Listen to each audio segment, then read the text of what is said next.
नमस्कार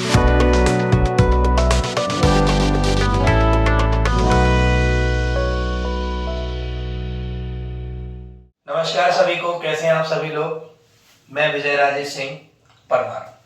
कल हम लोगों ने एक विषय पर चर्चा शुरू की थी। उस चर्चा में हमने देखा था कि भारतीय संविधान की पृष्ठभूमि क्या है, उसको लेकर हमने डिस्कस किया था। उसके दो भाग मैंने आपसे बताए थे।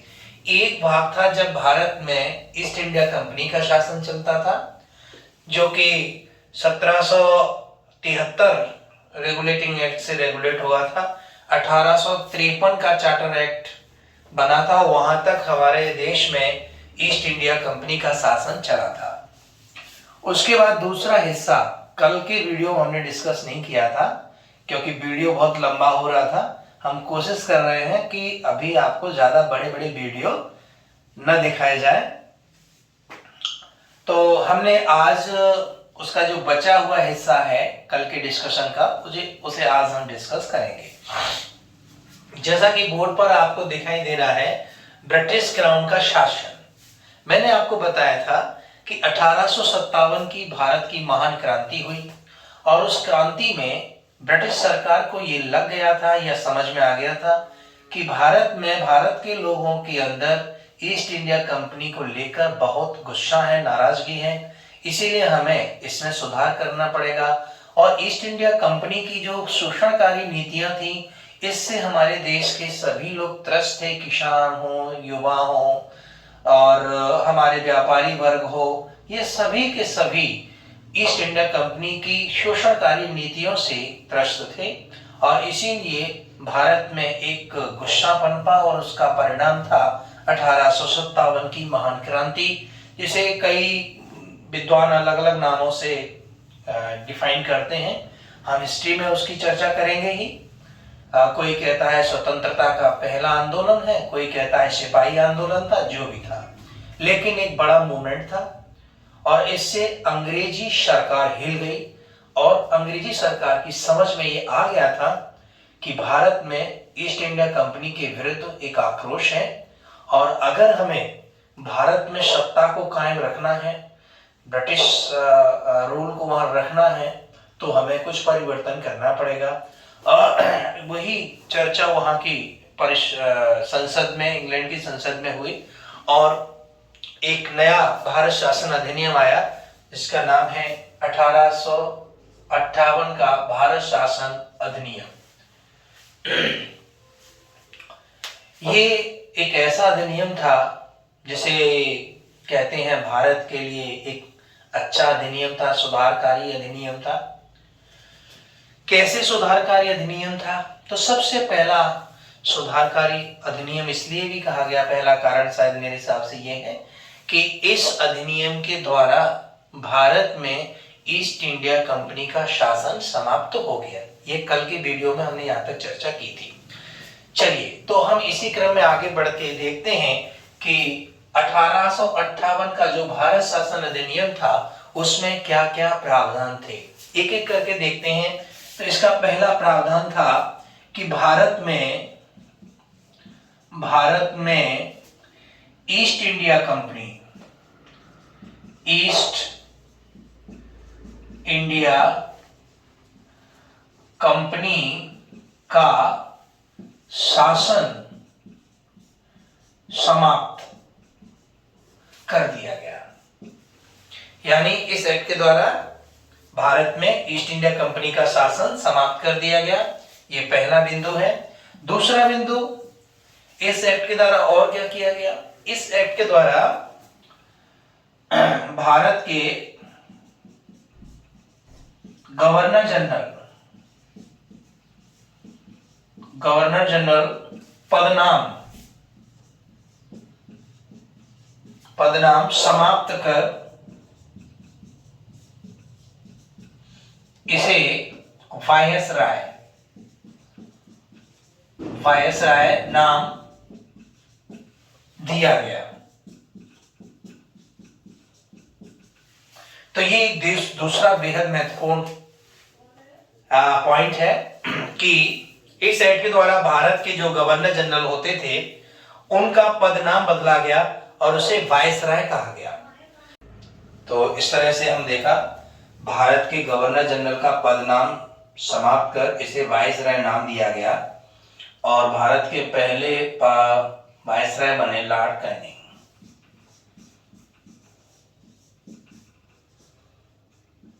लॉर्ड कैनिंग, ये जो लॉर्ड कैनिंग है ये भारत के पहले वायसराय हैं, साथ में भारत के अंतिम गवर्नर जनरल भी इन्हीं को कहेंगे। तो ये स्पष्ट होना चाहिए, एकदम क्लियर, ठीक है। चलिए नेक्स्ट, और क्या हुआ 1858 भारत शासन अधिनियम के तहत? 2 पॉइंट तो ये क्लियर हुआ। तीसरा, भारत राज्य सचिव, भारत राज्य सचिव ये बेहद इंपॉर्टेंट है। भारत के लिए एक सचिव का पद सृजित किया गया और ये जो भारत सचिव था ये इंग्लैंड की पार्लियामेंट में बैठता था और वहां की सरकार के कैबिनेट का सदस्य होता था। तो ये बहुत इंपॉर्टेंट है, भारत राज्य सचिव। और ये जो भारत का राज्य सचिव था इसका काम था भारत में भारत की शासन प्रशासन व्यवस्था को देखना। यद्यपि ये जो राज्य सचिव था ये इंग्लैंड की पार्लियामेंट के प्रति उत्तरदायी था, हाँ, तो इस बात को हमें समझना है, क्लियर। और 1858 भारत शासन अधिनियम के तहत और क्या क्या हुआ, तो देखिए सबसे पहले अपन को ध्यान करना पड़ेगा कि हमने आपको बताया था कि जब 1858 का भारत शासन अधिनियम नहीं था और जब भारत में ईस्ट इंडिया कंपनी का शासन था तो उस समय यहां ईस्ट इंडिया कंपनी को कंट्रोल करने के लिए कुछ बॉडी बनाई गई थी, जैसे बोर्ड ऑफ कंट्रोल। तो ये जो बोर्ड ऑफ कंट्रोल है या और भी संस्था बनाई थी ईस्ट इंडिया कंपनी को कंट्रोल करने के लिए, वो सारी समाप्त कर दी गई। ये तो इस प्रकार से हमने देखा कि इस एक्ट की महत्वपूर्ण बातें ये आपकी हैं, ठीक है। और भी बहुत सारी बातें हो सकती हैं लेकिन ये बेहद महत्वपूर्ण पॉइंट है इस एक्ट के तहत में, क्लियर। अब भारत सचिव बनाए गए थे, भारत सचिव, इनके लिए परिषद बनाई गई, परिषद बनाई गई, ये बहुत इंपॉर्टेंट है। यहां से काउंसिल शुरुआत हो जाती है। इस परिषद में इस सचिव की सहायता के लिए 15 सदस्य थे, 15 सदस्य होते थे जो इसकी सहायता करने के लिए होते थे। तो बहुत क्लियर है कि इस एक्ट के माध्यम से 15 सदस्य एक परिषद बनाई गई थी जो कि भारत के राज्य सचिव की सहायता के लिए थी। तो इस प्रकार से हमारी ये बातें कंप्लीट हुई हैं, बहुत इंपॉर्टेंट है, अक्सर इनसे प्रश्न पूछे जाते हैं। भारत शासन अधिनियम 1858 यानी भारत की क्रांति के बाद बनने वाला एक्ट, और इस एक्ट के माध्यम से देश के अंदर, भारत के अंदर ब्रिटिश क्राउन का शासन का प्रारंभ हुआ, ईस्ट इंडिया कंपनी के शासन की समाप्ति हुई। नेक्स्ट, भारतीय परिषद अधिनियम। भारतीय परिषद अधिनियम बहुत इंपॉर्टेंट है, 1861 का ये अधिनियम। इंपॉर्टेंट इसलिए है क्योंकि यहां पर सबसे खास बात है परिषद की बारे में, परिषद के बारे में। जिस प्रकार से आज हमारे देश में हमारे संविधान के तहत महामहिम राष्ट्रपति का पद होता है, कुछ उस प्रकार से यहां पर वाइसराय का पद बनाया गया था। दिलचस्प बात यह है कि जो बिंदु आप यहां पर देखेंगे वो आपको वर्तमान भारतीय संविधान में नजर आएंगे। इससे हमें समझ में आता है कि संविधान की पृष्ठभूमि बहुत समय से बनती आ रही है। तब जाके वर्तमान संविधान हमको मिला है। परिषद, जैसे हम काउंसिल कहते हैं, काउंसिल, इस काउंसिल में कुछ भारतीयों को शामिल किया गया। This is the most important. परिषद का काम होता है कानून बनाना, और इस परिषद में कुछ भारतीयों को शामिल किया गया, यानी देश के लिए कानून बनाने वाली संस्था में भारतीयों का आना एक बहुत बड़ी घटना थी। धीरे धीरे संघर्ष चल रहा था हमारा, और संघर्ष का प्रतिफल यह हुआ कि अंग्रेजों ने हमें उस संस्था में शामिल करना शुरू कर दिया जो भारत के लिए विधि अर्थात कानून बनाने का काम करती थी, और उसका नाम है परिषद। भारत के लिए जो वायसराय के अधीन परिषद बनाई गई थी, उसमें 3 भारतीयों को शामिल किया गया। 3 भारतीय शामिल हुए। शामिल कैसे होते थे इसको समझ लीजिए। यानी वायसराय, वायसराय जिस शब्द का अर्थ होता है महारानी का प्रतिनिधि, उस वायसराय को इस परिषद में गैर आधिकारिक सदस्यों को नॉमिनेट करने का अधिकार था।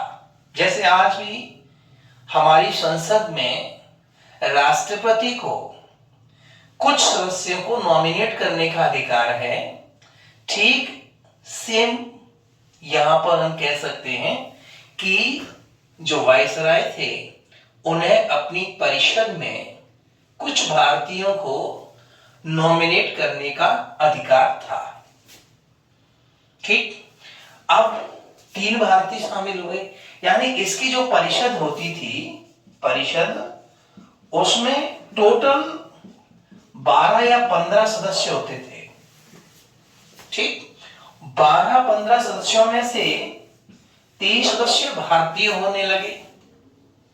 इसका मतलब है कि हमारा प्रतिनिधित्व इस परिषद के अंदर हुआ, लेकिन अब बहुमत वाला आंकड़ा नहीं है। करना तो उन्हीं को है, सब कुछ करना तो वाइसराय और उसके आधिकारिक जो मेंबर हैं, सरकारी अधिकारी कर्मचारी कह सकता हूं मैं उनको, यानी अंग्रेज अधिकारी इसमें शामिल होते थे जो कि वाइसराय को सजेशन करते थे, चाहे वो वित्त का मामला हो, चाहे वो डिफेंस का मामला हो, चाहे वो होम मिनिस्ट्री का मामला हो।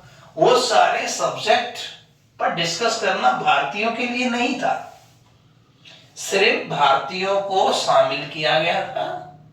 सहमति असहमति वो अपनी दे सकते थे, लेकिन जो करना धरना है वो वायसराय और उसके आधिकारिक सदस्य करते थे। कुछ ही सही, लेकिन कुछ एंट्री हम इंडियंस की हुई वायसराय की परिषद में। तो मैं आपको उन 3 भारतीयों के नाम यहां पर बताना चाहूंगा कि वो 3 भारतीय कौन थे। बनारस के राजा ईश्वर सिंह नाम था उनका, और पूरा नाम था उनका ईश्वर प्रसाद नारायण। ईश्वर प्रसाद नारायण, बनारस के राजा ईश्वर प्रसाद नारायण, ये बनारस के राजा थे। ईश्वर प्रसाद नारायण सिंह, ठीक है, ये पहले सदस्य हुए इस काउंसिल का। याद रखना बहुत इंपॉर्टेंट है, फर्स्ट टाइम ये चेंज आया है। उसके बाद दूसरे हमारे सदस्य हैं नरेंद्र सिंह।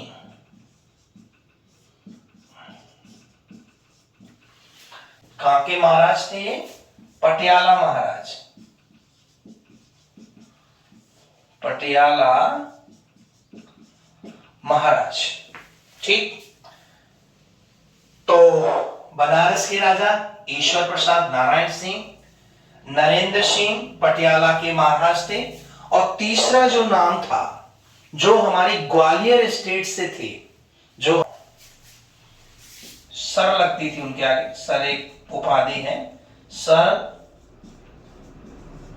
दिनकर राव। आप कोष्टक में लिख सकते हैं ग्वालियर राज्य। कह सकते हैं ये हमारे देश के बेहद महत्वपूर्ण लोग हैं, जिनको की वायसराय की काउंसिल में शामिल होने का मौका मिला, जिनका नॉमिनेशन स्वयं किसने किया है? वायसराय ने किया है। तो 3 नाम हमें याद रखने हैं। बनारस के राजा ईश्वर प्रसाद नारायण, पटियाला के महाराज नरेंद्र सिंह और ग्वालियर स्टेट से सर दिनकर राव। ये 3 लोग हैं जो काउंसिल में शामिल हुए। दूसरा बिंदु यह है कि जिस प्रकार से हमने देखा कि 1773 जो एक्ट बना, रेगुलेटिंग एक्ट जिसे हमने कहा था, और 1833 का जो चार्टर एक्ट था, उसमें शासन का केंद्रीयकरण हुआ, जबरदस्त तरीके से केंद्रीकरण हुआ था। लेकिन 1833 का जो चार्टर एक्ट केंद्रीकरण की पराकाष्ठा थी शासन में, तो वहीं हमने इस एक्ट के माध्यम से 1861 के भारतीय परिषद एक्ट के तहत हमने क्या किया? केंद्रीकरण को समाप्त कर विकेंद्रीकरण की व्यवस्था का प्रारंभ किया। क्या किया? विकेंद्रीकरण। विकेंद्रीकरण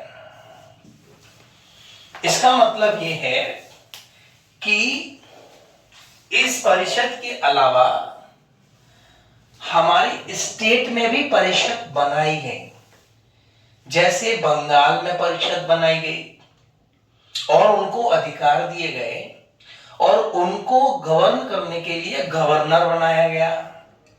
मद्रास परिषद बनाई गई, उसको गवर्न करने के लिए हमने गवर्नर वहां पर बनाया।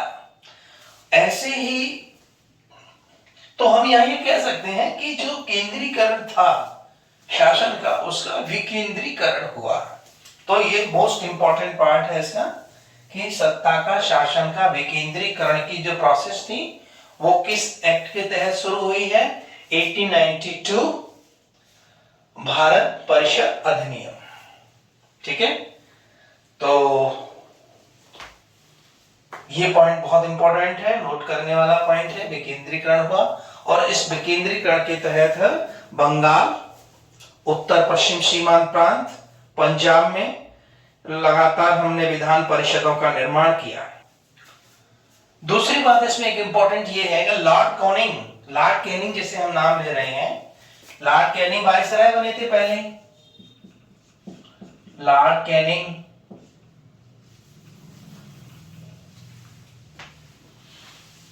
लॉर्ड कैनिंग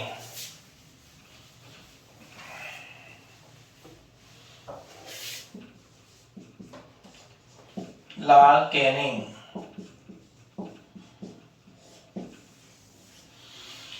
लॉर्ड कैनिंग ने पोर्टफोलियो का शुरुआत किया, पोर्टफोलियो का प्रारंभ किया। पोर्टफोलियो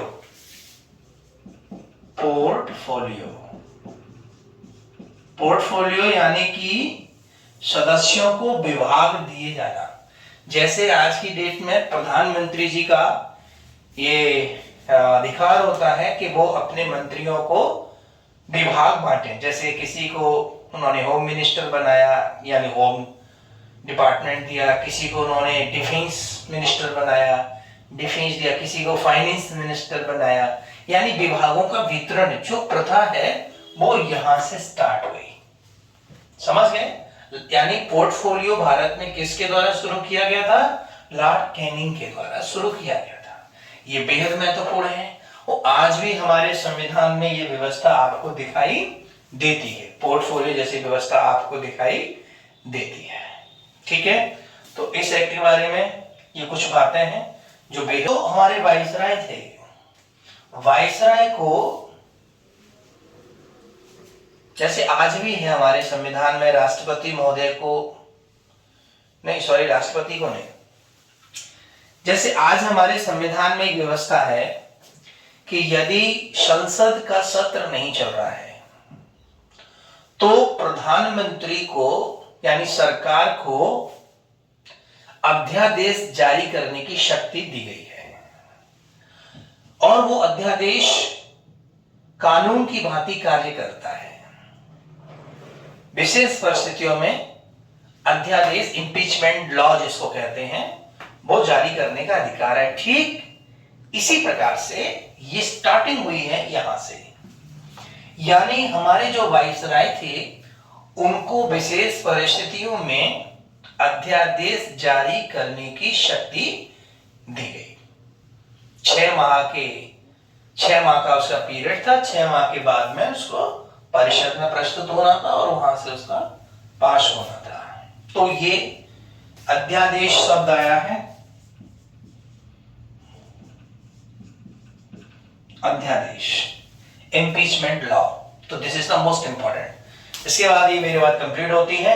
एक बार फिर से मैं रिवाइज कर देता हूं। 1861 का इंडियन इंपीरियल एक्ट इसको बोलते हैं, Indian imperial council act, Indian imperial council act इसको बोलते हैं, केंद्रीय परिषद हिंदी में इसको बोल सकते हैं इंपीरियल को। तो इसमें कौन कौन से बिंदु हैं तो मैं आपको बता देता हूं कि इस एक्ट के तहत में भारत में विकेंद्रीकरण की व्यवस्था शुरू हुई। इस एक्ट के बाद में जो वाइसराय की परिषद थी उसमें 3 भारतीयों को शामिल किया गया। बनारस के राजा ईश्वर प्रसाद नारायण सिंह, दूसरे पटियाला के महाराज नरेंद्र सिंह और ग्वालियर स्टेट से सर दिनकर राव। तो this is the most important. Lord Canning ने पोर्टफोलियो की शुरुआत की थी और अध्यादेश जारी करने की शक्ति भी वाइसराय को दी गई थी। और विकेंद्रीकरण के तहत क्या हुआ था कि स्टेट विधान परिषद भी बनाई गई थी। कुछ अधिकार विधान परिषदों को दिए गए थे कानून बनाने के लिए, जैसे कि आज हमारे स्टेट को दिए जाते हैं। तो इस प्रकार से ये व्यवस्था की है। तीसरा हमारा एक्ट है वो है 1892 इंडियन इंपीरियल काउंसिल एक्ट, यानी 1892 भारत परिषद अधिनियम। ये भी बेहद महत्वपूर्ण है। जैसे मैंने शुरू में कहा कि सबसे महत्वपूर्ण संस्था बन गई थी भारत में, उसका नाम था परिषद। ठीक है, परिषद ठीक वैसे ही मान लो हमारी जैसे आज संसद है। परिषद का मतलब जैसे आज हमारी संसद है, कुछ इस प्रकार की बॉडी है। और इसका हेड कौन है? इसका हेड है वायसराय। ठीक, वायसराय किसके प्रति जिम्मेदार है? वायसराय किसके प्रति जिम्मेदार है? ये क्राउन के प्रति। ठीक, क्राउन के प्रति जिम्मेदार कौन है? जवाबदेह कौन है? वायसराय। वायसराय किसको हेड कर रहा है? परिषद को। परिषद में कौन है? सदस्य हैं। इसमें भारतीय सदस्यों की संख्या बढ़ाई गई। भारतीय सदस्यों की संख्या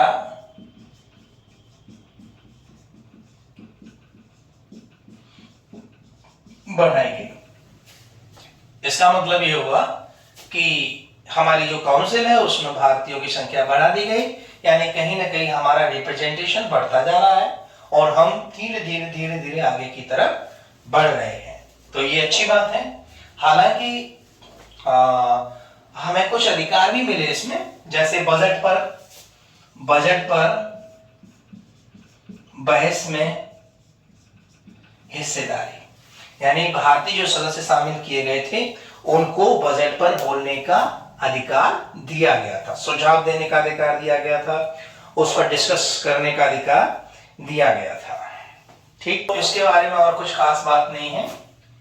ठीक, हमें एक्चुअली में यहाँ पढ़ना क्या है, हमारे लिए इंपॉर्टेंट ये है कि हम इस संविधान की बैकग्राउंड को जल्दी से जल्दी समझने का प्रयास कर रहे हैं। तो जो महत्वपूर्ण बातें हैं, बातें तो और भी बहुत सारी हो सकती हैं, लेकिन हमारी नजर में जो महत्वपूर्ण बातें हैं, जो अक्सर हमारी नॉलेज में होनी चाहिए, वो बातें हम यहाँ डिस्कस कर रहे हैं। इसके बाद हमारा एक्ट आया है 1909 का भारत शासन अधिनियम। ये बेहद महत्वपूर्ण है हमारी हिस्ट्री में, है ना। इसे मार्लो मिंटो सुधार भी कहते हैं, मार्लो मिंटो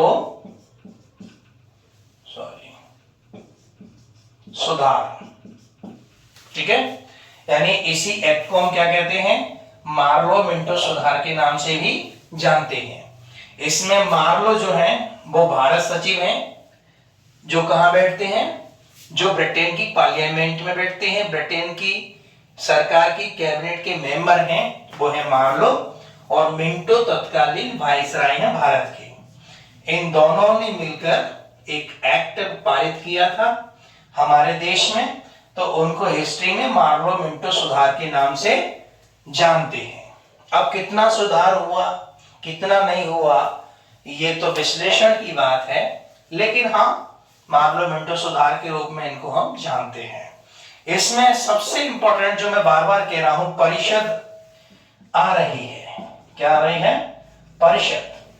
यानी निश्चित रूप से हम ये देख रहे हैं कि परिषद में लगातार सदस्यों की संख्या बढ़ाई जा रही है। यदि परिषद के अंदर लगातार सदस्यों की संख्या बढ़ाई जा रही है, इसका मतलब हम थोड़ा सा डेमोक्रेटिक तरीके से आगे बढ़ रहे हैं, अधिक से अधिक लोगों की भागीदारी है, और कानून बनाने में, विधि बनाने में जितना अधिक लोगों का जितनी अधिक लोगों की सहभागिता होगी उसे उतना ही अच्छा और डेमोक्रेटिक माना जाता है। तो यहाँ पर भी यही हुआ होगा, परिषद में सदस्यों की संख्या बढ़ाई गई, और अब परिषद का जो आकार था वो 60 सदस्य हो गया। यानी शुरुआत में हमने बताया था 12 से 15 सदस्य इसमें होते थे, 3 भारतीयों को शामिल किया गया था। अब इसका आकार बड़ा हो गया, अब इस परिषद को कितने मेंबर हो गए, 60। Now it is the large body. तो ये लार्ज बॉडी है, और किसके द्वारा गवर्न हेड है, ये वाइसराय द्वारा, ठीक है। इसमें कितने मेंबर हो गए, 16 के कब हो गए हैं, 1909 के मार्लो मिंटो सुधार के तहत। क्लियर हो गया। अच्छा, दूसरा एक और महत्वपूर्ण पॉइंट है जो इसके बारे में कहा जाता है, सांप्रदायिक या धर्म के आधार पर, धर्म के आधार पर निर्वाचन प्रणाली प्रारंभ। बहुत महत्वपूर्ण है ये, धर्म के आधार पर निर्वाचन प्रणाली की शुरुआत कब हुई है, 1909 के एक्ट यानी मार्लो मिंटो सुधार के तहत इसकी शुरुआत हुई है। इसमें हमारे देश के जो मुस्लिम थे उनके लिए पृथक निर्वाचन मंडल बनाया गया। इसका मतलब ये होता है कि मुस्लिम मतदाता मुस्लिम सदस्यों का ही चयन कर सकते हैं। इसी को बोलते हैं पृथक निर्वाचन प्रणाली, ठीक है। धर्म के आधार पर किया है, इसीलिए धर्म के आधार पर निर्वाचन प्रणाली। इसमें केवल मुस्लिम नहीं थे, ये जो पृथक निर्वाचन प्रणाली बनाई गई है ना, पृथक बोलूंगा मैं यहाँ पर इसको, पृथक निर्वाचन प्रणाली का शुरुआत हुआ है। इसमें न केवल मुस्लिम बल्कि एंग्लो इंडियंस को भी शामिल किया गया था, भारतीय ईसाइयों को भी शामिल किया गया था, भारतीय सिखों के लिए भी ये प्रणाली शुरू की थी। यानी भारत में ये जो थोड़ा सा हमारे देश के अनुरूप ये नहीं था, लेकिन मार्लो मिंटो ने इसके स्टार्टिंग की है, तो ये बहुत इंपॉर्टेंट है। इसीलिए कभी कभी प्रश्न पूछा जाता है कि भारत में सांप्रदायिकता के आधार पर निर्वाचन प्रणाली को सबसे पहले कौन लाया, तो उसमें नाम आता है मिंटो का, मार्लो मिंटो का, ठीक है। तो मिंटो को भारत में इस प्रणाली का उत्तरदायी माना जाता है, ठीक है। अच्छा, और क्या महत्वपूर्ण बातें हैं, जैसे मैंने कहा परिषद का आकार बढ़ा, इसमें भारतीयों की संख्या भी बढ़ा दी गई थी, है ना। 12 या 15 के आसपास इस परिषद में भारतीयों की संख्या हो गई थी, ठीक है। दूसरा निर्वाचन शब्द आया है, इलेक्शन, तो बेहद महत्वपूर्ण शब्द है ये। इलेक्शन कुछ लोगों को ही वोट का अधिकार दिया गया था भारत में, याद रखना, वोट का अधिकार मिला था, है ना। वोट का अधिकार किसको मिला था, जिस व्यक्ति को भारत में वोट डालने का अधिकार मिला वो आज जैसी स्थिति नहीं थी। आज क्या है, हर भारतीय जो वयस्क है, 18 वर्ष का हो चुका है, उसे मत देने का अधिकार है। ये हमारा जनरल, ये हमारे इलेक्शन का फंडा है। लेकिन उस समय जो निर्वाचन यानी जो वोट का अधिकार दिया गया था, वो कुछ मापदंडों के आधार पर दिया गया था। यानी सभी लोगों को वोट का अधिकार नहीं था, कुछ लोगों को वोट का अधिकार था। क्या? शिक्षा यानी जो व्यक्ति वोट डालने जा रहा है वो शिक्षित है या नहीं है। अगर वो शिक्षित नहीं है तो उसे वोट का अधिकार नहीं था, अगर वो शिक्षित है तो उसे वोट का अधिकार दिया गया। दूसरा पॉइंट, टैक्स यानी कर, है ना, संपत्ति। उसके पास कितनी संपत्ति है, क्या वो कोई टैक्स अदा करता है तो उसे वोट का अधिकार है। ठीक है। तीसरा पॉइंट है व्यवसाय। ठीक, जो उद्योगपति थे, जो व्यापारी लोग थे, उन्हें वोट देने का अधिकार दिया गया था। इसका मतलब है कि अंग्रेज नहीं चाहते थे कि सभी भारतीयों की सहभागिता हो, है ना, परिषद में।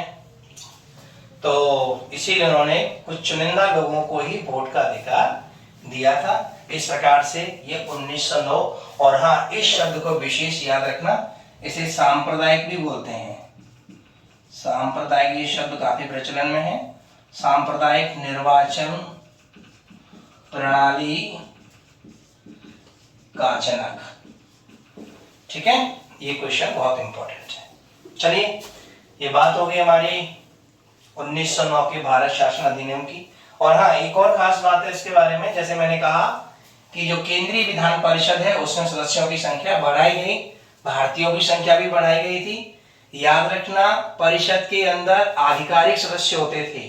आधिकारिक सदस्य होने का मतलब होता है अंग्रेज अधिकारी, ठीक है, ब्रिटिश अधिकारी, वो इसमें रहते थे, जो कि वायसराय को सलाह देने के लिए थी ये परिषद। दूसरा, गैर आधिकारिक सदस्य किसे कहते थे? जो वायसराय के द्वारा नॉमिनेट होते थे, ठीक, और वो भारतीय होते थे। तो यहां पर भारतीयों की संख्या बढ़ाई गई थी, लेकिन उनका बहुमत यहां पर नहीं था। केंद्रीय विधान परिषद में भारतीयों का बहुमत नहीं था। याद रखना इस चीज को। हाँ, ये जरूर था कि राज्यों में जो विधान परिषदें थी उसमें भी गैर आधिकारिक सदस्यों की संख्या बढ़ाई गई, और वहां पर जो राज्य विधान परिषद थी, जो राज्य विधान परिषद थी, उसमें भारतीयों की संख्या बढ़ाई गई और गैर आधिकारिक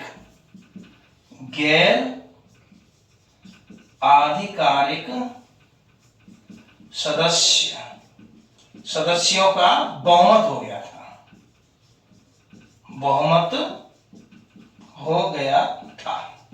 ये बहुत है। लेकिन याद रखना, केंद्रीय विधान परिषद में ये बहुमत नहीं था गैर आधिकारिक सदस्यों का।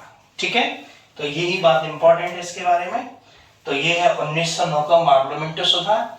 इसके बाद हम बात करते हैं 1919 का इंडियन इंपीरियल काउंसिल एक्ट, यानी 1919 का भारत शासन अधिनियम। हम इसकी चर्चा करेंगे।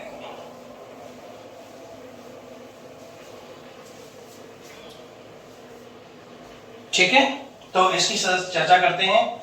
1919, इससे हम एक दूसरे नाम से जानते हैं, मॉन्टेग्यू चेम्सफोर्ड सुधार। मॉन्टेग्यू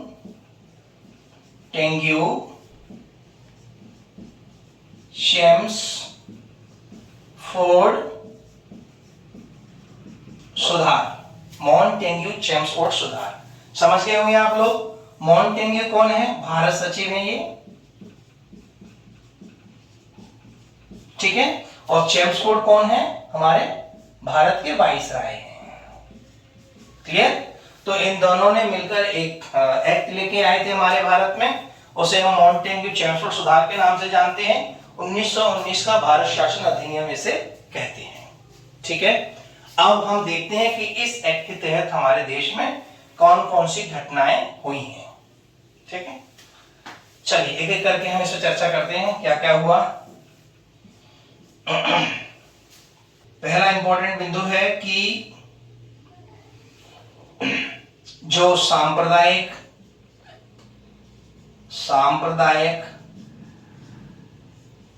निर्वाचन प्रणाली को आगे बढ़ाया गया। ठीक है, मुस्लिम, सिख, एंग्लो इंडियंस, भारतीय ईसाई, ऐसे समुदायों को इसके अंतर्गत रखा गया। 1926 में, बहुत इंपॉर्टेंट है ये, स्पेशल है, 1926 में केंद्रीय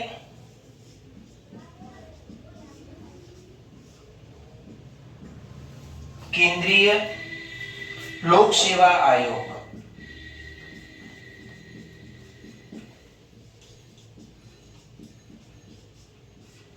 का गठन किया गया। This is the most important. केंद्रीय लोक सेवा आयोग का गठन किया गया, जो किसकी भर्ती करता था? आईएएस, आईपीएस एवं अन्य केंद्रीय सर्विसेज।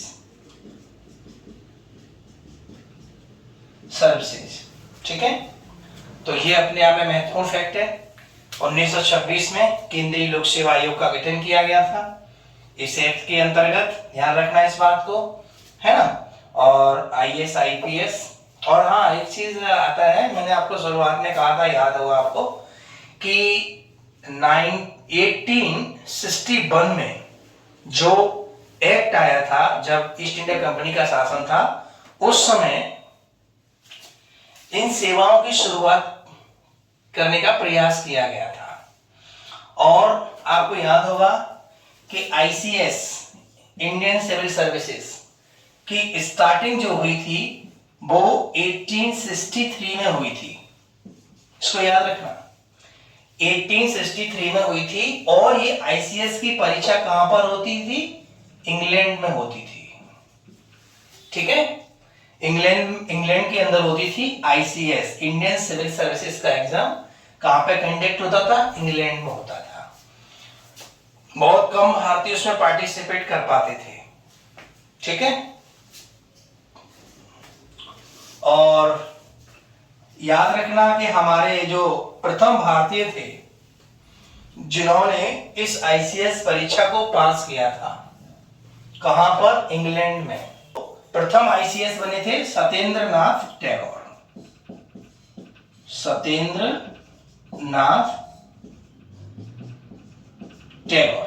याद रखना इसको। ठीक है, और बाद में ये जो एग्जाम है वो भारत में भी कंडक्ट होता था, आईसीएस का एग्जाम। तो भारत में बहुत कम लोग इसमें पार्टिसिपेट करते थे, क्योंकि इसका मीडियम इंग्लिश था, है ना। तो बहुत कम शिक्षा का हमारे यहाँ प्रभाव था। खैर, पहले आईसीएस बनने वाले कौन है? सत्येंद्र नाथ टैगोर, याद रखना। इसके बाद ये एग्जाम जो पहले इंग्लैंड में कंडक्ट हुआ था, उसके बाद में यानी 1864 से ये एग्जाम इंडिया में भी होने लगा।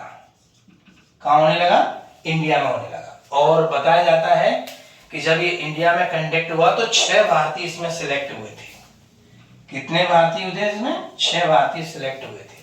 बहुत कम नंबर है, लेकिन एक तरीके से इसमें शुरुआत हुई थी। इसमें एक नाम मुझे याद आ रहा है, भगवान दास थे, जो आईएएस बने थे इसी परीक्षा में।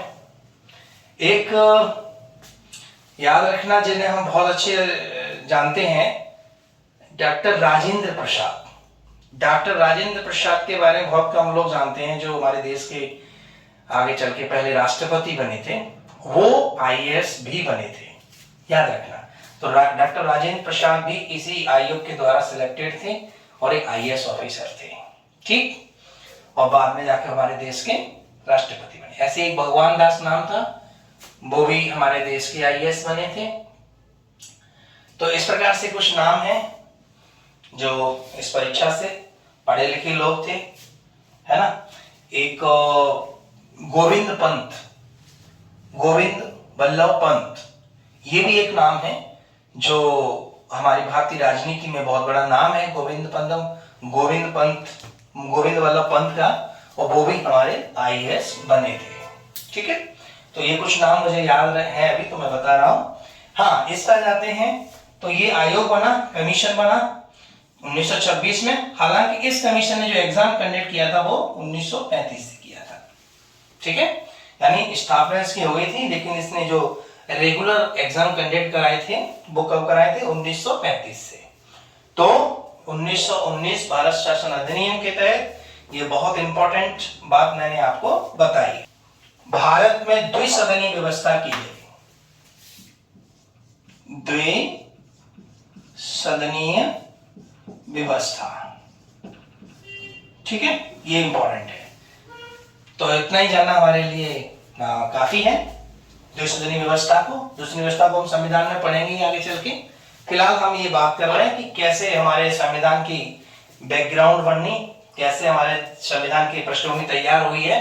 तो कहीं ना कहीं हम यहाँ से ही कुछ चीजें सीखते आ रहे हैं, हमारे देश में होता जा रहा है, और आज की डेट में भी कुछ व्यवस्थाएं यथावत हमारे देश में बनी हुई हैं कुछ परिवर्तन करने के बाद। तो द्विसदनीय व्यवस्था है, आज भी हमारे देश में द्विसदनीय व्यवस्था है। आज भी हमारे देश में 2 सदन लोकसभा और राज्यसभा होती है। तो ये परिवर्तन हुआ 1919 भारत शासन अधिनियम। ठीक है, इसमें प्रत्यक्ष निर्वाचन प्रणाली को अपनाया गया था, डायरेक्ट इलेक्शन हुआ था, और मैंने आपको बताया था इलेक्शन का जो अधिकार था वो कुछ ही लोगों को अधिकार था, है ना। जैसे मैंने बताया था एजुकेशन, जो शिक्षित है उसी को वोट का अधिकार था। वैसे आज भारत में ये एक बहस का विषय है कि क्यों ना भारत में अब शिक्षा को इसके लिए किया जाए, वोट देने वाले के लिए शिक्षा एक कंपलसरी कंटेंट बनाया जाए, और दूसरा जो चुनाव लड़ना चाहता है उनके लिए भी शिक्षा को कंपलसरी बनाया जाए। ये आज विमर्श का विषय है, और मुझे लगता है कि भारत में हो सकता है, और हो तो ये अच्छा है, क्योंकि शिक्षित व्यक्ति समझता है कि मैं अपने वोट के अधिकार का प्रयोग किस प्रकार से कर रहा हूं और कहां पर मुझे करना चाहिए। खैर, ये आगे विमर्श का विषय है, लेकिन याद रखना ये कोई नया विषय नहीं है। ये जब हमारे देश में इलेक्शन जो पैटर्न शुरू हुआ था, मेथड शुरू हुआ था, तो उस समय जो वोट लोग देते थे उनके लिए कुछ क्राइटेरिया बनाया था। उसमें एजुकेशन थी, शिक्षा थी, लिटरेसी थी। हालांकि वो शिक्षा नहीं जिससे हम समझ रहे हैं, केवल जो पढ़ना लिखना जानता है तब भी उसको शिक्षित मान लिया जाता था। कोई टैक्स देता है, कितनी प्रॉपर्टी है, व्यवसाय है, इन सारे मापदंडों को देखकर ही उसे वोट का अधिकार दिया गया था। आप समझ सकते हैं कि वोट का अधिकार कितना महत्वपूर्ण था, और आज वोट का अधिकार उतना ही महत्वपूर्ण है, केवल कुछ लोग उसके महत्व को कम कर देते हैं। ये हमारी एक तरह से विसंगति है हमारी चुनाव प्रणाली में और हमारी सोच में, हमारे डेमोक्रेसी में। इसमें सुधार किया जा सकता है और किया जाना चाहिए, मुझे लगता है। खैर, ये आगे विचार विमर्श का विषय। चलिए अगला बात करते हैं, इसे मैं साफ कर देता हूं। इसको नोट करना है, ये पॉइंट्स नोट कर लें। चलिए साफ कर देता हूं मैं इसको।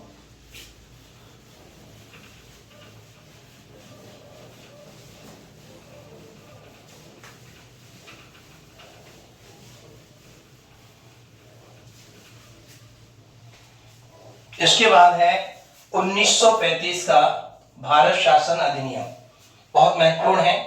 यानी हम कह सकते हैं कि हम लगातार आजादी की तरफ बढ़ रहे थे, हमारे देश में आजादी के मूवमेंट चल रहे थे, और राष्ट्रपिता महात्मा गांधी का प्रवेश राजनीति में हो चुका था, और बहुत सारे हमारे क्रांतिकारी साथी लड़ाई लड़ रहे थे। यानी कुल मिला के हम अंग्रेजों पर जो यहाँ पे शासन कर रहे थे उन पे दबाव बना रहे थे, आजादी की लड़ाई लड़ रहे थे, और अंग्रेज बार बार कुछ सुधार लेकर हमारे सामने आ रहे थे, हमारी डिमांड्स को पूरा करने की वो कोशिश कर रहे थे। लेकिन वो जो कर रहे थे वो हमारे लिए पर्याप्त नहीं था। यानी हमारा जो उद्देश्य था वो सिर्फ आजादी था, और हमको आजादी चाहिए थी। लेकिन अंग्रेज अपनी तरफ से अंग्रेजी सरकार को, अंग्रेजी हुकूमत हमें संतुष्ट करने का प्रयास कर रही थी। और इसी दिशा में एक बहुत बड़ा अधिनियम आया था 1935 का। ये काफी महत्वपूर्ण है। आज के संविधान में सबसे बड़ा जो पोर्शन है वो यहां से है, भारत शासन अधिनियम 1935। यानी हमारे संविधान का लगभग 200 से ज्यादा जो धाराएं हैं वो इसी एक्ट से ली गई हैं। ठीक, इस एक्ट में क्या क्या प्रावधान हुआ उस पर चर्चा कर लेते हैं एक एक करके।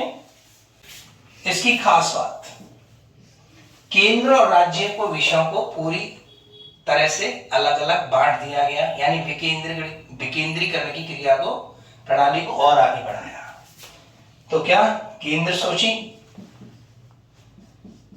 3 सूचियां बनाई गई थी जिसे आज भी हमारे संविधान में है, केंद्र सूची, राज्य सूची, कॉन्करेंट लिस्ट यानी समवर्ती सूची, समवर्ती सूची। यानी इन सूची यानी 3 सूचियां जो आज भी हमारे संविधान में हैं वो इस एक्ट में जोड़ी गई थी। इसमें सब्जेक्ट, केंद्र के लिए सब्जेक्ट बांट दिए गए, राज्य के लिए सब्जेक्ट बांट दिए गए। केंद्र के लिए जो सब्जेक्ट बांटे गए थे उनकी संख्या 50 प्लस थी, यानी 59। कितनी थी? 59। और इसमें कितनी थी? 53। ठीक है। और समवर्ती सूची की जो सब्जेक्ट थे वो थे आपके 36। ठीक है, इनको समझ लेते हैं थोड़ा सा। केंद्रीय सूची में, संघीय सूची या केंद्रीय सूची में 59 विषय थे जिन पर कानून बनाने का अधिकार केंद्रीय सरकार का था। राज्य सूची में 53 विषय थे जिनका कानून बनाने का अधिकार राज्य सरकार को था। और समवर्ती सूची में ऐसे विषय थे जिन पर केंद्र और राज्य दोनों को कानून बनाने का अधिकार है, लेकिन उसमें अगर कानून आपस में टकराते हैं केंद्र के और राज्य के, तो केंद्र के कानून को प्रभावी माना जाएगा। ठीक, इसके बाद दूसरा पॉइंट है 1937 में चुनाव हुए थे राज्य विधान परिषदों के लिए। राज्य विधान परिषद चुनाव हुए। याद रखना 11 विधान परिषदें थी हमारे देश में। उन 11 विधान परिषदों के लिए पहली बार आम चुनाव हुआ। इसमें जो वोटर्स थे उनकी संख्या बढ़ी हुई थी, लेकिन टोटल जो संख्या था उसका 10% वोटर ही थे। ठीक है, केवल कितने वोटर थे? ओनली 10% लोग ही उसमें वोट कर रहे थे। तो इस प्रकार से 1937 का चुनाव हुआ विधान परिषदों में। जो पार्टी जो थी हमारे देश में उस समय, उन्होंने सबने इसमें पार्टिसिपेट किया। कांग्रेस और मुस्लिम लीग जानी पहचानी 2 पार्टियां थी। इसमें कांग्रेस को सबसे ज्यादा बहुमत मिला है। 11 विधान परिषदों में से 11 राज्यों की जो विधान परिषद थी उसमें से 6 में कांग्रेस को स्पष्ट बहुमत मिला था। बाकी और परिषदों में उन्होंने गठबंधन करके सरकार बनाई थी। ऐसे ही मुस्लिम लीग ने कुछ अपनी सरकार बनाई थी। तो इस प्रकार से ये एक इलेक्शन हुआ 1937 में। तो ये बिल्कुल ऐसा लग रहा है जैसे आज हमारे संविधान में व्यवस्था है, कुछ कुछ ऐसी व्यवस्थाएं यहाँ पर हमारे देश को दिखने लगी थी। ठीक है, और आगे बढ़ते हैं। हाँ, और इसमें क्या हुआ? और हाँ, आपको पता है कि इसके 2 साल बाद ही 1939 में विश्व युद्ध हो गया। क्या हो गया? विश्व युद्ध हो गया, सेकेंड वर्ल्ड वार। 1939 में सेकेंड वर्ल्ड वार शुरू हो गया। और इससे क्या हुआ कि अंग्रेजों ने हम भारतीयों से, यानी जो हमारे भारतीय लोग जो केंद्रीय विधान परिषद के जो मेंबर थे और जो हमारी राज्य विधान परिषदें थी जहां पर हमारी सरकारें थी, इंडियंस की सरकार थी, उनसे बिना सलाह मशवरा किए हुए, बिना सहमति लिए अंग्रेजी सरकार ने हम भारतीयों को इस दूसरे विश्व युद्ध में शामिल करने की घोषणा कर दी। इससे हम सब भारतीय रुष्ट थे और हमने क्या किया? हमने इसका विरोध किया। तो विरोध करने के एवज में जो विधान परिषदों की सरकार थी उन्होंने सबने इस्तीफा दे दिया। तो इस प्रकार से ये चुनाव चला। सिर्फ 39 तक। 39 में सारी विधान परिषदों ने अपनी अपनी विधानसभाओं से, विधान परिषदों से सरकारों ने इस्तीफे दे दिए थे। क्यों दे दिए थे? उसका कारण था 1939 का सेकेंड वर्ल्ड वॉर। क्लियर हो गया? चलिए अब हम आगे बढ़ रहे हैं, धीरे धीरे इस चैप्टर की एंडिंग की ओर जा रहे हैं।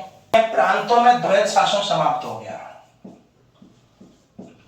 प्रांतों में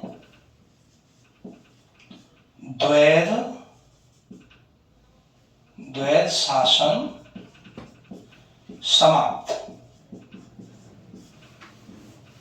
ओके, प्रांतों में द्वैध शासन समाप्त हुआ। ये महत्वपूर्ण बात है, सो भी नोट कीजिए। केंद्र में तो रहा लेकिन प्रांतों में द्वैध शासन प्रणाली समाप्त हो गई। आरबीआई की स्थापना,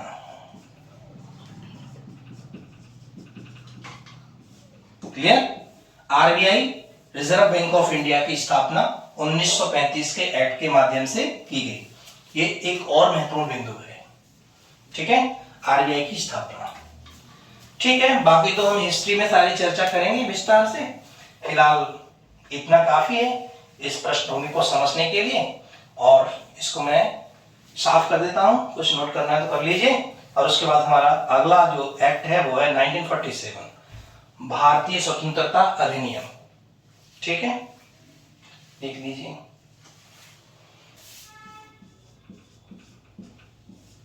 भारतीय स्वतंत्रता एक्ट। देखिए ये जो एक्ट आया है ना, इसके बीच इससे पहले बहुत सारा घटनाक्रम हमारे देश में घटा, और उन सारे घटनाक्रमों की यहां चर्चा करना नहीं चाहिए। वो चर्चा हिस्ट्री की है, ये चैप्टर लंबा हो जाएगा। हमें अपने संविधान पर पहुंचना है, तो इसीलिए हम ज्यादा पृष्ठभूमि की चर्चा नहीं कर रहे हैं, क्योंकि एक एक अधिनियम को पढ़ने का मतलब है कि पूरे संविधान को पढ़ना है। तो पूरा डिस्कस करेंगे तो पता चला कि एक एक्ट पे ही हम 2-4-6 दिन लगे रहेंगे, इतने बड़े बड़े एक्ट हैं ये। लेकिन खास खास बिंदु हैं, जो महत्वपूर्ण बिंदु हैं, उनको ही हम यहाँ पर डिस्कस कर रहे हैं, इसके अलावा कुछ नहीं कर रहे हैं।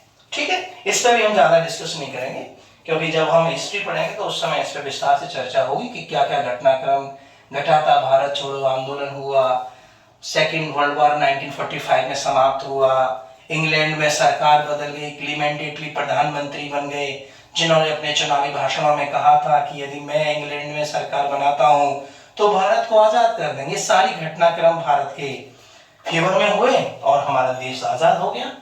और आजाद हुआ, लेकिन आजादी के साथ में क्या था? 15 अगस्त 1947 को देश आजाद हुआ, लेकिन देश का क्या हुआ? विभाजन हुआ। अब विभाजन धर्म के आधार पर हुआ, ये बात सही है, इसमें नो डाउट। लेकिन वो कैसे हुआ, क्या हुआ, ये सब घटनाक्रम हम लोग हिस्ट्री में विस्तार से चर्चा करेंगे कि इसमें कांग्रेस का कितना हाथ था, मुस्लिम लीग का क्या रोल था, और ब्रिटेन के जो हमारे वायसराय थे उनका क्या रोल था, कौन थे, क्या थे, ये सारी चर्चाएं करेंगे। फिलहाल मैं इस चैप्टर को यहाँ एंड करने जा रहा हूँ। भारतीय स्वतंत्रता एक्ट के माध्यम से भारत को 15 अगस्त 1947 को आजादी मिल गई। क्लीमेंट एटली इंग्लैंड के प्रधानमंत्री बन गए थे और उनकी इच्छा थी देश को आजाद करने की। प्लस हमने मजबूर कर दिया था हमारे क्रांतिकारियों ने कि अंग्रेज हमारे देश को आजाद कर दें। ठीक। दूसरा, इस एक्ट के माध्यम से यह कहा गया था कि भारत आज से स्वतंत्र है, संप्रभु राष्ट्र है, और एक नहीं 2 राष्ट्र संप्रभु राष्ट्र बने हैं, एक है पाकिस्तान और दूसरा है इंडिया, और दोनों अपने अपने देश के लिए संविधान बनाएंगे। ठीक है, संविधान बनाएंगे। और एक और बात हमें ध्यान रखनी पड़ेगी कि हमारा भारत रियासती भारत भी था, है ना। एक हमारा जो भारत था जिस पर इंग्लैंड का शासन चल रहा था, इंग्लैंड के क्राउन का शासन चल रहा था। एक हमारा भारत का हिस्सा था जो रियासती भारत था, जिसके राजा महाराजे होते थे। तो उनको भी कहीं ना कहीं छूट दी गई थी कि वो भी अपने लिए चाहें तो पृथक से संविधान बना सकते हैं, चाहें तो अपने राज्य को अलग रख सकते हैं, भारत में शामिल हो सकते हैं, पाकिस्तान में शामिल हो सकते हैं। तमाम ये बातें हैं जो विश्लेषण की बातें हैं, वो हम हिस्ट्री में करेंगे। और फिलहाल हम इसको यहीं समाप्त करेंगे। तो कुल मिला के एंड कर रहा हूं मैं, और एंड करते समय मैं आपसे बताना चाहता हूं कि भारतीय संविधान की पृष्ठभूमि, मतलब आपने ये सारी बातें जो डिस्कस की हैं, ये सभी के सभी कारण हमारे बने आधुनिक संविधान के निर्माण के लिए। और हमने यहां से सीखा, बहुत सारी बातें हमने यहां से स्वीकार भी की, बहुत सारी बातों को हमने स्वीकार नहीं भी किया। जैसे सांप्रदायिक निर्वाचन प्रणाली थी, हमने स्वीकार नहीं की। हमने निर्वाचन प्रणाली सबके लिए समान की। तो कुछ बातें हमने मॉडिफाई की, कुछ बातें हमने छोड़ दी, कुछ बातें हमने एज इट स्वीकार कर ली, कुछ बातें हमने मॉडिफाई करके स्वीकार कर ली। कुल मिला के हमने इस दस्तावेज का जो निर्माण किया है, संविधान का जो निर्माण किया है, उसके बैकग्राउंड में ये पूरा का पूरा घटनाक्रम आता है, जिसको मैंने संक्षेप में आपके सामने रखा है। और अगले वीडियो में हम पढ़ेंगे संविधान का निर्माण, यानी संविधान सभा का निर्माण कैसे हुआ, उस संविधान सभा में कौन कौन थे, क्या क्या बातें हुई, कौन कौन से विचार आए, और हमारा संविधान कितने दिन में बनकर तैयार हुआ, अंतरिम सरकार बनी, कैसे बनी, क्या हुआ, वो सारा डिस्कशन हम अगले वीडियो में करेंगे। आज के लिए इतना ही है। और मैं एक और रिक्वेस्ट आपसे बहुत इंपॉर्टेंट बात करना चाहता हूं कि ये जो वीडियो मैं आपके लिए बना रहा हूं, वो वीडियो आपके लिए बहुत ज्यादा बेनिफिशियल होने वाला है, बहुत ज्यादा लाभदायी होने वाला है। इसके लिए आपको क्या करना पड़ेगा कि इस वीडियो को लाइक कर दीजिए, सब्सक्राइब कर लीजिए, जिससे कि आपको लगातार नोटिफिकेशन मिलते रहेंगे। तो इसको ये जरूर कीजिए, नहीं तो आपको पता ही नहीं चलेगा कि कौन सा क्लास कब चल गया, क्योंकि हर दिन आपके लिए वीडियो आएगा। अगर आपका सब्सक्राइब कर लिया होगा तो ये वीडियो का नोटिफिकेशन आपको मोबाइल में मिल जाएगा, और जब भी आपको टाइम मिले वीडियो को खोलो, पढ़ने बैठ जाइए। जब आप बोर होते हैं पॉज कर दीजिए, खाना खाइए, पानी पीजिए, उसके बाद फिर सुन लीजिए। कोई बात समझ में नहीं आती है तो नीचे कमेंट्स में कमेंट करके प्रश्न पूछ लीजिए, मैं कोशिश करूंगा उनका जवाब देने की। हर कमेंट्स को मैं पढ़ूंगा, और कैसा लग रहा है आपको ये भी आप अपने कमेंट में मुझे बता सकते हैं। तो थैंक यू। कल अगली वीडियो मिलते हैं संविधान का निर्माण इस चैप्टर को लेकर।